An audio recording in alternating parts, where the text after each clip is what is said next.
Okay, you want me to talk about the Ian Connor tweet? There's really nothing more to it. He knows. And just in general, the bot tweets. I saw some people. Gigo. He knows what's good. Narcissist confirmed, y'all.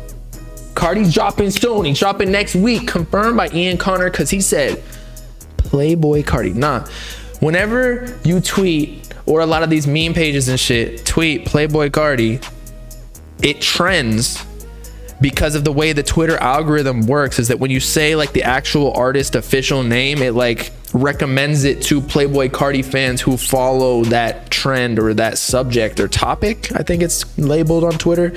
So that's why he said watch this, even though watch this was leaking, so maybe that's just a coincidence. But I think he was saying like, watch this, I'm gonna make Playboy Cardi trend just by saying his name, especially with Ian Connor's relation to Playboy Cardi. Like, you know how he talks about it before, like saying that their love is what, like weird or something, like kind of dirty or something. I don't remember what it was. Pause. But yeah, it's squirt, bro. It's squirt. It's just a bot tweet. It ain't nothing crazy. It don't mean anything. Cardi ain't dropping. I don't think Cardi's dropping for a long ass time. But you know who does need to drop? Pierre Bourne. So one of y'all tweeted this on Instagram. Actually, that doesn't even make sense. Tweeted this on Instagram. This is how you know I'm tired. It's 12:20. Somebody commented this under the Autumn post, wherein he previewed a new song. By the way, it was kind of like, I'm sorry, like, I'm a fan of Autumn, but like, I feel like the songs he's been picking for singles for antagonists have been kind of like, kind of weak. He could be stronger with it, especially with the team. He's signed to a label, but I don't know. Regardless, somebody commented this, and I halfway agree. So we definitely got to give some props to some of the underground producers who are putting on. So they said, Pierre Bourne, come revive the beat game. This new underground wave just wanna be rage. Lame ass shit. Can y'all see that? So I agree that we need a new trend, because that Autumn snippet was like kind of like super aggressive, hardcore, rage, video game.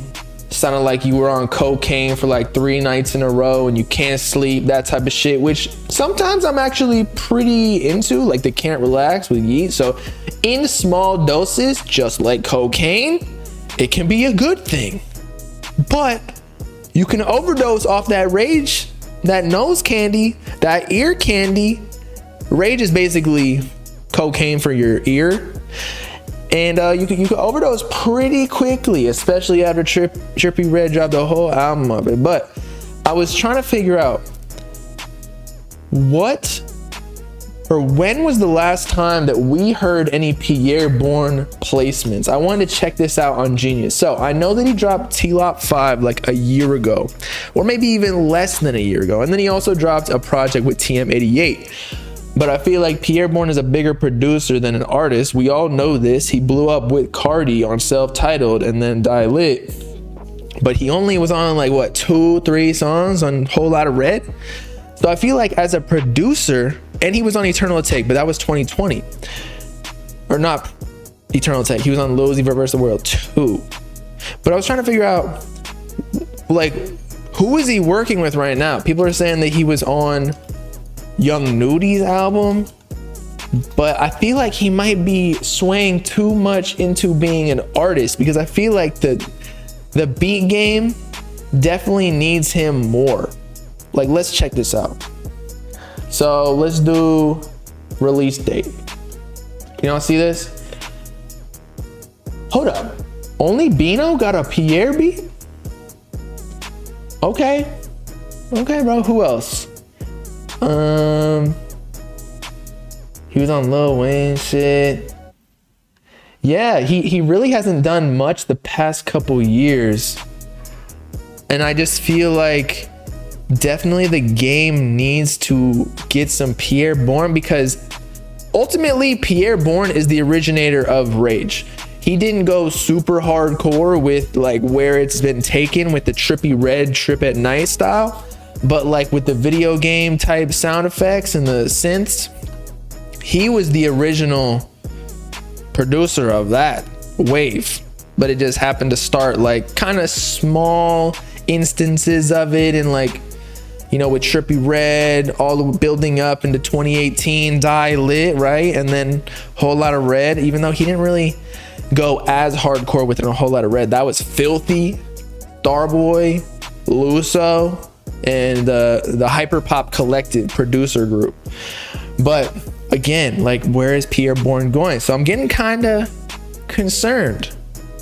I wouldn't want him to go or fall out of relevance. Obviously, he's talented enough so that whenever you hear that, hey, yo, Pierre, you want to come out here? On, say, like a Drake beat. Oh, he worked with Drake on Pain 1993. But again, that was 2020, like early. So it's been 2 years. You know, maybe just people are like, yo, $80K for a beat? We ain't paying that shit. Especially with people like, say, Cardi, Yeet, Uzi, I don't know, any other poppin' artist. You really don't need that good of beats for, or even big name producers on your songs to get good sales, right? Because you already got the name. That's why the artists get more money than producers, because they're the ones that are doing the marketing, which is the ultimate decider of how much money you getting.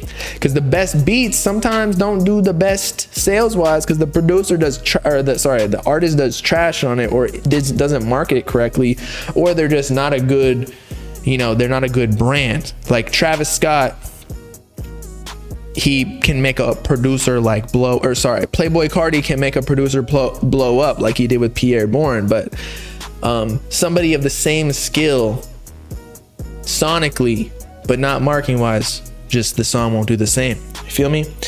We ain't listening to Coil Ray. I'm sorry. That shit gonna flop. I wouldn't be surprised if that does like 10K, bruh. You're gonna cop a $75 Phaso beat. Is that true? Does Phaso make beats? Who do I think the next underground artist come up after Yeet?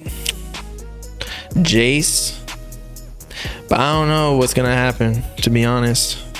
And by the way, shout out to the producers like Benji Cole and others. I don't know too many of the underground producers, but Shark Boy, they definitely do not get enough recognition for setting the standard or the sound for the underground. But whose fault really is it that shit gets repetitive? Because I was thinking it was the type beat producers on YouTube who be making just like hella of the same type beats, because they do like, it's all about the SEO algorithm on YouTube. Is like, okay, Playboy Cardi, Pierre Bourne type beat, or like Whole Lot of Red type beat, or Ken Carson type beat. But they only do that because of the rappers who are buying the beats. So it's really the underground rappers that are influencing these people, these producers, to make more beats and sell more of those beats, because that's how they get their paycheck. If the rappers weren't buying all that shit because they thought they were cool trying to be Playboy Cardi, Yeet, whatever, then the producers wouldn't make it. They'd be making something else that they feel like they need to. So it's all about money. Everything comes down to that. I feel bad for the producers sometimes too. Honestly, I feel them, because there was a point in my YouTube career I was like, damn, I literally just got to put Playboy Cardi in every fucking video or else it's gonna flop. So it's all the same. So producers probably feel like, oh, if it's not Rage, like these artists aren't gonna pick up the beat. But sometimes you just gotta grind on the low. Was Jace locked up or something? Yeah, he was, but he got out, but he's still in his court case. I don't know what's gonna happen with him.